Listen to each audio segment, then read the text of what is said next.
नमस्ते सदावत्सले मातृभूमि। राम राम सभी को। आज मैं आया हूँ कि थोड़ा काफ़ी ठंड है यार। Happy Makar Sankranti to everyone those who are interesting to watch my video and I am here to talking about 6 to 7 points regarding joining of JEE SA ALM। Okay, तो मैं ये आपके 7 पॉइंट पे बात करूँगा और पॉजिटिव रहो क्योंकि ये 2024 पॉजिटिव साल है, पॉजिटिव ईयर है और बड़े बड़े मुल्कों में चुनाव का मौसम है, तो रोज़गार का भी मौसम है। ठीक है, तो बांग्लादेश का हो ही गया है चुनाव, मालदीव का पिछला साल हुआ था, तो मोइजू करके आया है वहाँ पे प्रेसिडेंट, और भूटान का भी हो गया है चुनाव, अमेरिका में होना है इस साल चुनाव, इंडिया में होना है, तो बड़े बड़े कंट्रियों में चुनाव होने, तो चुनाव वाला साल है। ठीक है ना, तो आप लोगों के लिए रोज़गार का साल है, चुनाव का साल है। ठीक है, चुनाव है तो बाहर है। ठीक है, तो चलो 7 पॉइंट क्या क्या है मैं उस पर बात करता हूँ आपसे। ठीक है, पहला पॉइंट है कि JEE SA ALM इलेक्ट्रीशियन, उसका DV date, result date, joining date, इस पर बात करूँगा मैं। दूसरा पॉइंट क्या है कि JEE का expected cut off, final cut off joining के लिए वो बताऊँगा। कुछ बच्चे कुछ बालक कहेंगे, बालक या बालिकाएं कहेंगे या कहेंगी कि यार अभी तो एग्ज़ाम तो होने दे, फिर एग्ज़ाम के कट बताइए। तो मैं कहूँगा कि उनको यही कहना चाहता हूँ कि एक एक्सपेक्टेड होता है। ठीक है, और एग्ज़ाम के बाद भी मैं आपको कट बताऊँगा, लेकिन एक एक्सपेक्टेड रहता है कि थोड़ा मोटिवेशन के लिए। ठीक है ना, अब पहले का क्या हिस्ट्री रहा है हरियाणा में JEE का, उसका मैं आपको हिस्ट्री भी बताऊँगा कि पहले क्या कट ऑफ रहा है, किस कंडीशन में रहा है, क्यों रहा है। ठीक है, तीसरा बताऊँगा हरियाणा पुलिस के बारे में अपडेट। चौथा बताऊँगा मैं जो मान के चलो कि जनवरी में जो वैकेंसीज की ज्वाइनिंग, मतलब मान के चलो 20 से 22 ग्रुप का ज्वाइनिंग होगा, जहाँ पे 4 गुना से कम बच्चे हैं हरियाणा SSC के अकॉर्डिंग। ठीक है ना, तो उसकी ज्वाइनिंग की संभावनाएं बताऊंगा। पांचवी बात करूंगा मैं ग्रुप D का DV का डेट कब आएगा, रिजल्ट का डेट कब आएगा और ग्रुप D की ज्वाइनिंग कब होगी। ठीक है, छठी बात बताऊंगा CET 2024 का क्या संभावनाएं हैं और कितनी वैकेंसीज आने की संभावना है। ठीक है ना, तो मैंने भी, जो मेरे कुछ जानने वाले हैं, मेरी तो HSC चेयरमैन से डायरेक्ट बात नहीं होती है कि कुछ के लिए बड़ा पानी मारना पड़ता है। अब मैं मेरे ब्लड में नहीं है कि ज़्यादा पानी मारना ब्लड में ही नहीं है। ठीक है, ज़्यादा तो बहुत बड़ी चीज़ है। तो HSC चेयरमैन सिर्फ उसी से बात करते हैं जो पानी मार टाइप का हो या जिसके 1,00,000-1.5 लाख सब्सक्राइबर हो। ठीक है, मेरे तो 100-1.25 पता नहीं कितने सब्सक्राइबर है, मैंने देखा भी नहीं है। तो बस जो 5, 7, 10 जो भी जिसका भला हो जाए मैं उसी के लिए आता हूँ। ठीक है, और थोड़ा बातें कर लेता हूँ। ठीक है, तो चलो एक चीज़ बात करते हैं। आपको 6 पॉइंट है, 6 से 7 पॉइंट आपको उसी पे बात करूँगा मैं। पहला पॉइंट क्या है कि JEE का DV date, result date, joining date. देखो अभी SALM इलेक्ट्रीशियन का पेपर हुआ है। ठीक है ना, तो JEE का जो DV ऑलरेडी वो कर रहे हैं SSC अपनी तरफ से। ठीक है, क्योंकि वो DV कर रहे हैं, फिर वो उसके बाद ही वो सर्टिफिकेट चेक करके वो बताएंगे कि कौन कौन सी लड़के का ओरिजिनल सर्टिफिकेट है, किसी का फर्जी है, तो पहले ही हटा देंगे। आपने देखा था फायर स्टेशन वाले एग्जाम, फायर ऑफिसर के एग्जाम में बहुत सारे बच्चों का सर्टिफिकेट फर्जी पाया गया है। उसी तरह वो स्क्रूटनी कर रहे हैं उसको scrutiny of documents of technical degree. ठीक है ना, वो कर रहे हैं SSC वाले, हरियाणा SSC वाले। ठीक है ना, तो उसी तरह JEE का स्क्रूटनी करेंगे अपने लेवल पे। तो जबकि ALM ऐसे में इसलिए नहीं किया कि 4 गुना से कम बच्चे थे, इसमें 4 गुना से ज़्यादा बच्चे हैं, उसका स्क्रूटनी कर रहे हैं। और जो एलिजिबल बच्चे हैं तो उनको मतलब 5 से 8 गुना, 4 गुना होता है ना आखिरी कटअप जो होता है, उस पर सारे बच्चों को ले लेते हैं, तो वो 5 गुना, 6 गुना, 8 गुना बन ही जाता है, हो जा करके 5 गुना 6 गुना बन जाता है। ठीक है, तो हरियाणा SSC JEE इलेक्ट्रिकल के 428 पोस्ट हैं, तो मान के चलो 2500 के आसपास बच्चे बुलाएंगे वो। 2400 2500 बच्चे बुलाएंगे। और एक हिसार में आपका एग्जाम होगा 4 शहरों में, तो वही हिसार में एक पेपर होगा आपका, ठीक है। तो 2500 बच्चे जेई के लिए बुलाएंगे। कट ऑफ मैंने बता दिया 60 +-2, ठीक है। 58 भी जा सकता है, 62 भी जा सकता है, और इससे ज़्यादा कट ऑफ नहीं, 62 से ज़्यादा कट ऑफ नहीं जाएगा, और 58 से कम नहीं जाएगा। और ये मैं कट ऑफ बता रहा हूँ आपको 5 नंबर जोड़ के, जो एलिजिबल बच्चे हैं, ठीक है ना, 5 नंबर जोड़ के बता रहा हूँ मैं, ठीक है। तो जो जनरल कैटेगरी का 58 से 62 बच्चे हैं, वो यार टाइम नहीं है आपके पास, 10-12 दिन बचा हुआ है, रगड़ दो यार, जान लगा दो। देखो ऑफिशियली तो होता है कि एएलएम और एसए को जेई बनने में कम से कम, ऑफिशियल जो डाटा है, एक लड़के ने प्रमोशन में पूछा था, मैं बताता हूँ, एक एएलएम और एसए को जेई बनने में कम से कम ऑफिशियल रूप से 10 से 12 साल लग जाते हैं, लेकिन रियलिटी ये है कि वो 18 साल 20 साल में जाकर जेई बनते हैं, ठीक है। इतना आसान नहीं होता जेई बनना, ठीक है, 18-20 साल लग जाते हैं उनको, लेकिन ऑफिशियल 10 से 12 साल है, ठीक है ना, जेई बनने के लिए, एक एएलएम और एसए को, ठीक है।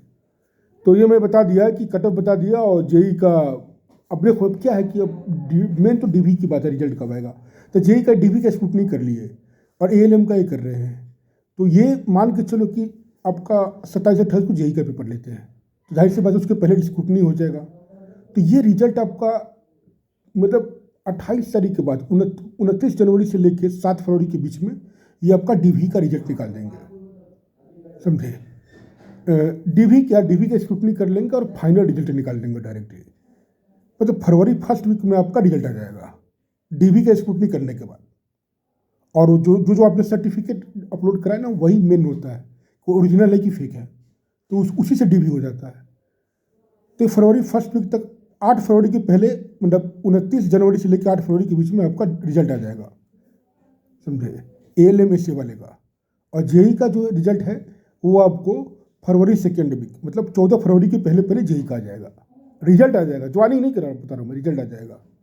फिर ये प्रीफ्रेंस मांग लेंगे, ग्रुप 22 और ग्रुप 2 को मिला करके प्रीफ्रेंस मांग लेंगे कि जो मान ली कि आपका क्वालिफिकेशन ITI है, तो आप उसी पोर्टल पे आपको भी जाना है, जिसका क्वालिफिकेशन बीटेक उसको भी जाना है। तो जैसे ही आप अपना ITI का जो आपका क्वालिफिकेशन है ना, सो होगा ना, तो आपके पोस्ट से जेई हट जाएगा, तो आपको सिर्फ ग्रुप 22 का प्रीफ्रेंस मांगेंगे, ठीक है। और जो बीटेक वाला है, डिप्लोमा वाला है, उसको ग्रुप 2 ग्रुप 22 को मिला के प्रीफ्रेंस मांगेंगे, ठीक है। अब वो जो रिजल्ट आएगा ना, वो आपका मान के चलो कि वो प्रोविजनल रिजल्ट होगा। अब ये दोनों हैं, दोनों को जब पोर्टल में जब कर लेंगे तो ये फाइनल रिजल्ट देंगे, ज्वाइनिंग का रिजल्ट जिसको कहते हैं, ठीक है ना। अब ज्वाइनिंग का रिजल्ट देंगे ना, तो उसमें आपका जो टॉपर्स हैं 400-500 बच्चे जो हैं वो जेई में चले जाएंगे, फिर उससे कम एसए में आ जाएंगे। तो आपको कट ऑफ जो मैंने पिछला बार आपको वीडियो देखना कट ऑफ का, उसमें 2-2 नंबर घटा लेना आप एसए में। आपको पूछ रहा है कि सर 62 पे चांस है कि नहीं, तो फेयर चांस है, एसए मिल सकता है 62 पे, अगर जेई लग जाते हैं तो, ठीक है। और देखो यार, ये सच नहीं बोलती यूट्यूब पर, समझे, अभी भी लोग अपना बच्चा 4-5 नंबर बढ़ा के बोल रहे हैं, ठीक है। अब देखो आप जा करके कि जो आंसर किया है सबके नंबर 2 नंबर 4 नंबर घटे हैं, जिसने जिस अनुसार अपना पेपर चेक करा है उसके नंबर घटे हैं। शायद ही कोई होगा जिसका नंबर 1-2 नंबर बढ़ा होगा, ठीक है, नंबर सबके घटे हैं, ठीक है। तो ये हो जाएगा आपका ज्वाइनिंग फरवरी के लास्ट वीक तक कन्फर्म है, ठीक है। हरियाणा में जेई का ज्वाइनिंग हो जाएगा, एएलएम का ज्वाइनिंग होगा, इसका सबसे पहले अगर किसी को ज्वाइनिंग नहीं करना तो यही डिपार्टमेंट, यही ग्रुप है आपका, ग्रुप 2 और ग्रुप 22 को मिला के, ठीक है। तो ये पहला बात हो गया आपसे। फिर दूसरा बताते हैं, देखो जेई का एक्सपेक्टेड कट ऑफ कितना जाएगा, तो मैं आपको एक डाटा बता रहा हूँ जो प्रीवियस ईयर्स के डाटे हैं, ठीक है, हरियाणा के अंदर। तो एक बार जेई के 49 पोस्ट आया था, 49 पोस्ट, उस समय 10 नंबर सोशो इकोनॉमिक के मिलते थे, 10 marks, you have to note it down, ठीक है। 10 marks is not a less number, you have to fight 1 marks with your full instant. तो 1 मार्क्स भी के लड़ने के लिए जान लगाना पड़ता है, पूरी ताकत लगानी पड़ती है। 10 मार्क्स मिलते थे, अब क्या 2.5 मार्क्स है, तो कट ऑफ पे सबसे गहरा फर्क यहाँ पड़ेगा। दूसरा कुछ कहेंगे भाई कंपटीशन का लेवल बढ़ गया, आई एडमिटेड, ओके, मैं इसको मानता हूँ कि कंपटीशन बढ़ गया है, लेकिन यार 2.5 नंबर और 10 नंबर 7.5 नंबर का गैप है, तो कितना कंपटीशन का कम है, 3 नंबर 4 नंबर, फिर भी 3 नंबर मान के चलो कि फर्क पड़ेगा, 2 से 3 नंबर कम ही जाएगा पिछले बार से, ठीक है ना। अब मैं कोई हवाई बातें नहीं कर रहा हूँ, डाटा एनालिसिस के साथ मैं आया हूँ, ठीक है ना। 49 सीट्स थी टोटल जेई की हरियाणा में। उस समय कट ऑफ गया था जनरल का 81, ठीक है, note it down, 81, okay, out of 100, ठीक है। उसमें 10 मार्क्स इंक्लूडेड थे सोशल इकोनॉमिक के, ठीक है। इसमें आपको 2.5 नंबर मिल रहे हैं 49 पोस्ट पे। फिर दूसरा बार जब जेई का पेपर हुआ इलेक्ट्रिकल का, तो उसमें 227, 230 के आसपास पोस्ट थे। तो जेई का कट ऑफ गया था 67, you have to note it. Out of 67 marks, JHSSC provided 10 marks for the criteria of socio economic, ठीक है ना। 10 मार्क्स सोशियो इकोनॉमिक के मिले थे। और उस समय कैसे चेकिंग होती थी आपको पता ही है। अभी तो हाई कोर्ट पहुंच गए हैं बच्चे, सुप्रीम कोर्ट भी जाने को तैयार है। कैसे फर्जी नंबर कैसे कोई ले लेगा, और उनका राइट है, फंडामेंटल राइट है। इंजस्टिस के खिलाफ आवाज़ उठाना चाहिए, मैं उनके साथ हूँ, ठीक है। जो सोशो इकोनॉमिक पे गए हैं यार, रिजर्वेशन क्या चुतिया पाएगा यार, कैसे टैलेंट को ये करोगे, राजनीति के लिए देश बर्बाद कर दोगे क्या तुम लोग। रिजर्वेशन हो गया कैसे, कहते कि आर्टिकल 16-14 लिखा हुआ है। अरे यार रिजर्वेशन तो तुम दे रहे हो ना, SC BC TC BC BBC सब दे रहे हो तुम यार। उसमें अलग से 10 नंबर देने का, 5 नंबर देने का, 2.5 नंबर देने का क्या मतलब है, ठीक है। लेकिन हाँ, ये उनके लिए है जो रियल में डिजर्व करते हैं, जो वास्तव में गरीब हैं। पिछला बार तो EWS के सब सर्टिफिकेट बनवा लिए, और प्लस की सबने 5 नंबर 10 नंबर फ्री में, जैसे भंडारा में बत रहा है माता रानी के जागरण में, तो सब जाके पहुँच गए खाना खाने के लिए, प्रसाद लेने के लिए, ठीक है ना। तो ये वो इस बार नहीं होगा, ठीक है ना। तो ये इफेक्ट डालेगा आपके कट ऑफ पैरामीटर्स, ये ध्यान रखना आप। तो 227 सीट पे आपके कट ऑफ गए थे जनरल के 67 मार्क्स आउट ऑफ 100, और 49 सीट पे कट ऑफ गया था 81 मार्क्स आउट ऑफ 100, समझे। इस बार सीटें 428, mark my word, your cut off will be 64 +-3, +-2, that means minimum 61, maximum 66. If you are getting this number, you are eligible for junior engineer in Haryana. You will get your job, I promise you. This will be range of JEE electrical final cutoff in Haryana SSC. Because this time procedure is going through very conservative manner.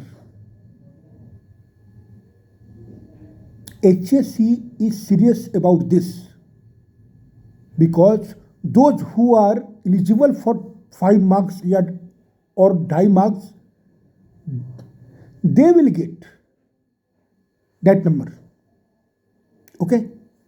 तो ये ठीक है, आपको ये आपका होना है, ठीक है। तो ये बता दिया मैंने कि जेई का एक्सपेक्टेड कट ऑफ बता दिया इलेक्ट्रिकल का। अब आते हैं हरियाणा पुलिस का। तो आपको 5000 1000 वैकेंसी भाई आती है ना। अगर वैकेंसी आ भी गई इस महीने, तो ये एग्ज़ाम अभी नहीं लेंगे। 2000 CET 2024 जो होगा ना, तो ये दोनों को मिला करके कट ऑफ आएगा आपका। बहुत लोग तो बोल रहे हैं कि इसी CET से आएगा यार। तो मैं तो CET का इसको 3 साल वैलिड है, ध्यान रखना। तो मान लीजिए जिसके इस बार 60 है, अगले बार वो 60 से ज़्यादा के लिए लड़ेगा। लेकिन उस बार जिसके 62 है, तो वो भी 62 वाला भी अगर 60 कट ऑफ जाती है, तो 2000 ये CET और अगला CET दोनों को मिला करके कट ऑफ निकलेगा हरियाणा पुलिस का। क्योंकि वो हरियाणा विधानसभा के चुनाव का समय होगा। और पुलिस की नौकरी, पटवारी की नौकरी, ग्रुप D की नौकरी हरियाणा में माहौल बनाती है। बिजली विभाग की नौकरी माहौल बनाती है। एक्साइज इंस्पेक्टर बैंक का लोग नहीं जानेंगे ज़्यादा। हाँ, आप बड़ी चीज़ हो, अच्छी बात है, सेपो बनेंगे बहुत लोग हैं। लेकिन ये जो ग्रुप D की बहाली है, पुलिस की बहाली है, पटवारी की बहाली माहौल बनाती है, ग्राम सचिव की बहाली माहौल बनाती है, बिजली विभाग की बहाली माहौल बनाती है हरियाणा के अंदर या किसी भी स्टेट के अंदर, ठीक है ना। क्योंकि इनकी संख्या ज़्यादा है, मोर देन 5000 वैकेंसीज होती है इनकी, ये कारण है, ठीक है। और ये हर स्टेट के लिए, ठीक है।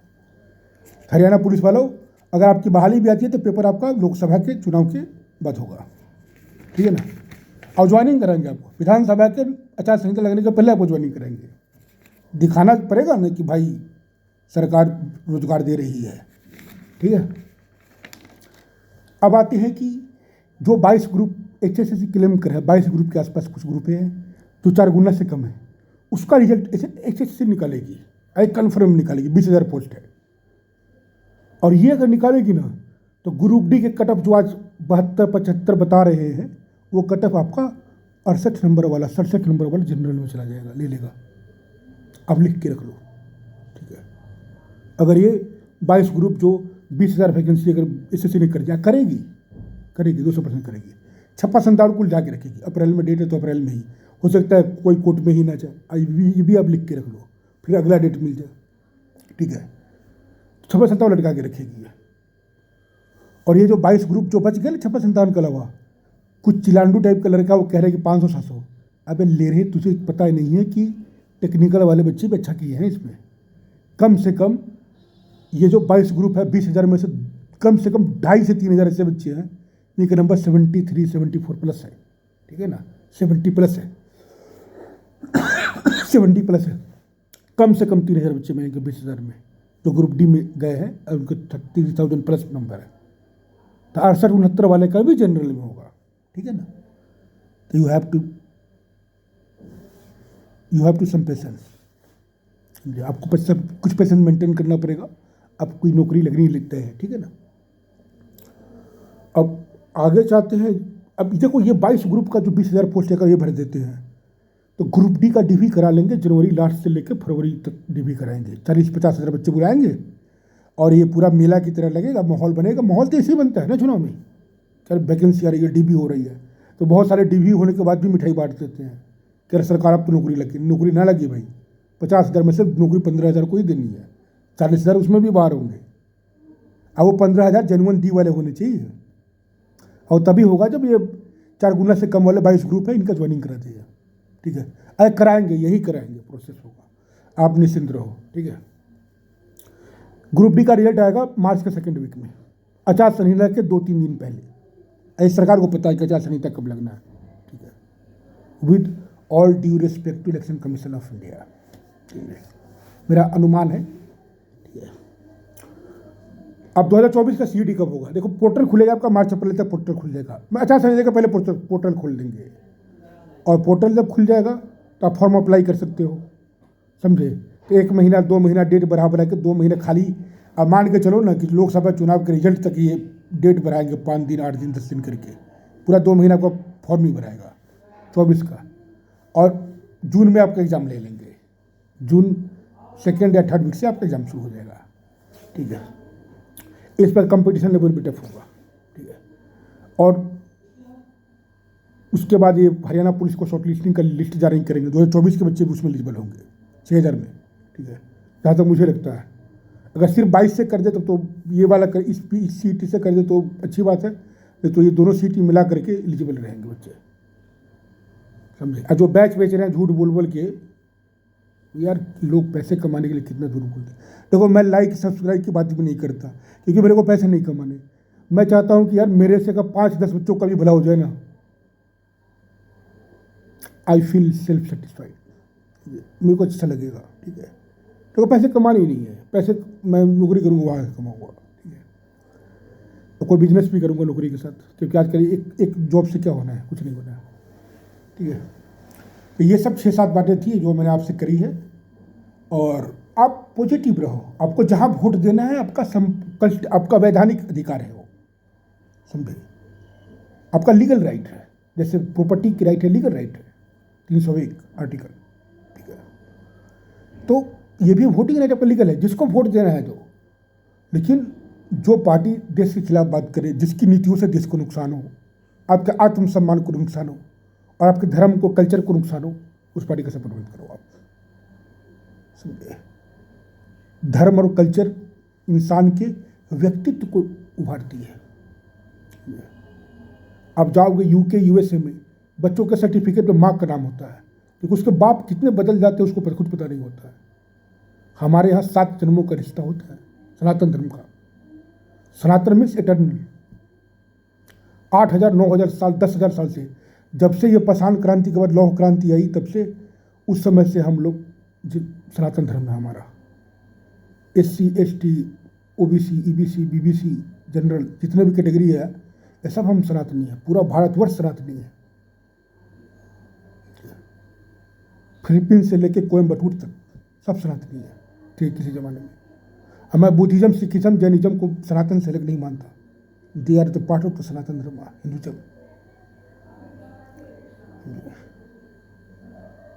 तो जो आपके धर्म को गाली दे, जो आपके धर्म को बुरा करे, उसका अपोज करो, भले आपको वोट जिसको देना है दो, क्योंकि वो आपका वैधानिक अधिकार है।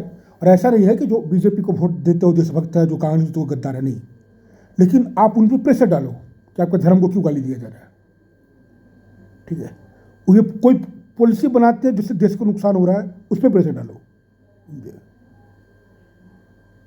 संस्कृति है तो कंट्री है, जहाँ संस्कृति नहीं है ना, वह कंट्री नहीं है।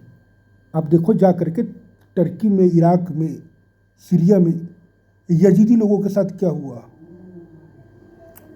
उनको मार कर उनकी बहन बेटियों को हरम में रख दिया इन नमक हराम जिहादियों ने। तो अपने धर्म संस्कृति से जुड़े रहो। सिर्फ नाम से महेश, रमेश, परवेश इस नाम रखने से कुछ नहीं होता है। आप टाइम निकाल के मंदिर जाया करो, बच्चों को धार्मिक शिक्षा भी दो,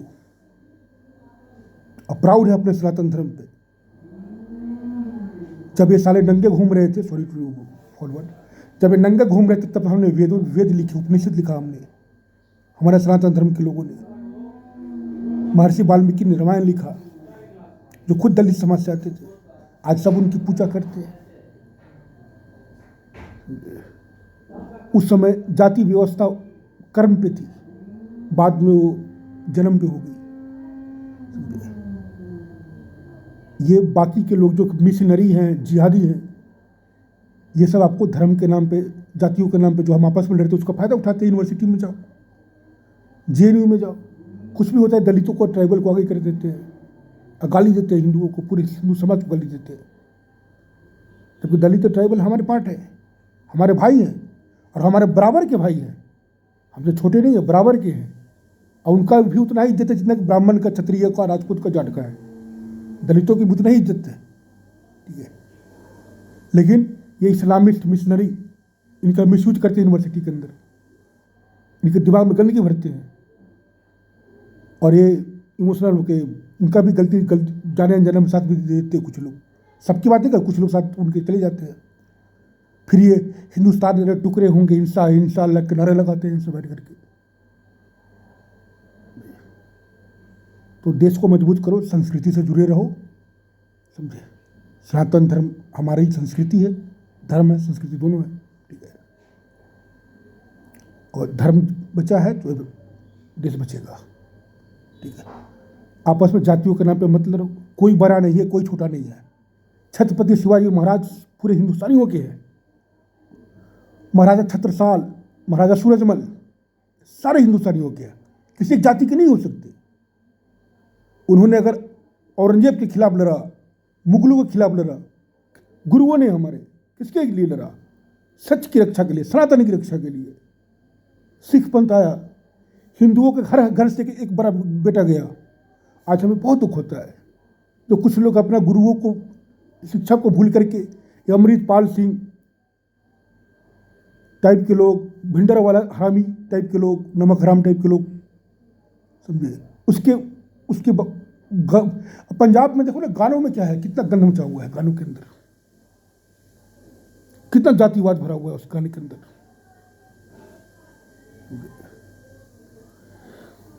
तो यही है कि कोई भी आप सब सेक्शन से हो, सनातन आपका वास्तविक सत्य है।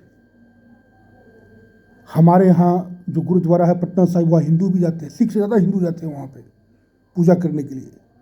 हमारे दिल में गुरुओं के लिए जितना सम्मान उतना किसी के लिए नहीं है।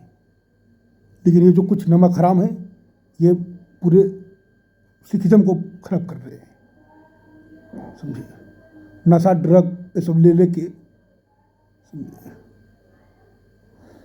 अमेरिका में रैली निकालते हैं, कनाडा में रैली निकालते हैं, ऑस्ट्रेलिया में रैली निकालती है नमक हराम सब। ऐसा ISI करवाता है पैसे दे करके। लेकिन हम भी इनका काउंटर कर रहे हैं, इनकी तो हम टोटी तोड़ देंगे, समझे। जो हर दूसरे तीसरे दिन पाकिस्तान में कोई ना कोई आकर किसी को ठोक के चला जा रहा है, यूके में ठोक रहा है, कनाडा में ठोक रहा है, यूएसए में भी ठोकना शुरू कर दिया हमने। हम कमज़ोर कभी नहीं थे, एकता में कमी थी हमारे, सब ईगो से। आज भी देखो ना जातिवाद कितना गंदा फैला हुआ है चारों तरफ, यूट्यूब पर फेसबुक पर कितने गंद जातियों के नाम से पेज बना बना करके एक दूसरे को गाली दे रहे हैं सब। देश एक रहेगा, देश में शांति रहेगी तभी तरक्की रहेगी, ठीक है ना। आप लोग मेहनत करते रहिए, हमारी दुआ आप शुभकामना आपके साथ है। अब मेरा सवाल है तो मेरे लिए से जो भी होगा मुल्क के लिए, वतन के लिए 6 से 7 लीटर ब्लड होता है कि बूंद इस मुल्क का वतन का कर्जदार है। जननी जन्मभूमि से स्वर्गादपि गरीयसी, मातृभूमि से बढ़कर कुछ है क्या। आपका होना ना होना कोई मैटर नहीं करता, देश रहना चाहिए, ठीक है। अब मैं कोई बाबा जी की तरह प्रवचन नहीं दे रहा हूँ, मैं देखता हूँ मुखर्जी नगर के जैसे एरिया में सब जाति के नाम टी शर्ट में लिखवा के घूमते हैं, गलत है, ठीक है। जातिवाद, धार्मिक, सांप्रदायिक होना गलत है इसके लिए। यहाँ का मुसलमान भी हिंदू थे, किसी न किसी 5 जनरेशन 6 जनरेशन पहले सब हिंदू थे, सब सनातनी थे। आज जो 2-4% दावा करते हैं उनकी भी माएँ यहाँ की थी। कोई घोड़ा से तलवार से औरत लेके नहीं आया था, शादी यहीं पे किया था उन्होंने, सब सनातनी थे। ये कांग्रेस ने गलत एजुकेशन सिस्टम चला दिया, कम्युनिस्ट एजुकेशन सिस्टम, जिस कारण सबका दिमाग खराब हो गया, ठीक है। आप मेहनत करते रहिए, ऐसे ही मैं हर समय कुछ जब लगेगा तो एक वीडियो ला के आपको इन्फॉर्मेशन देते रहूँगा। और मार्च के बाद से मैं खुद क्लासेज लूँगा, इंग्लिश छोड़ के मैं हर चीज़ पढ़ाऊँगा। जो भी जिसको भी देखना है देखे, फ्री ऑफ कॉस्ट, ठीक है। टाइम मिलेगा मैं निकालते रहूँगा, क्योंकि मैं थोड़ा कंजर्वेटिव आदमी हूँ, थोड़ा बातचीत करना अच्छा लगता है हमें, ठीक है। जय हिंद, वंदे मातरम, सत्यमेव जयते, जय माता दी।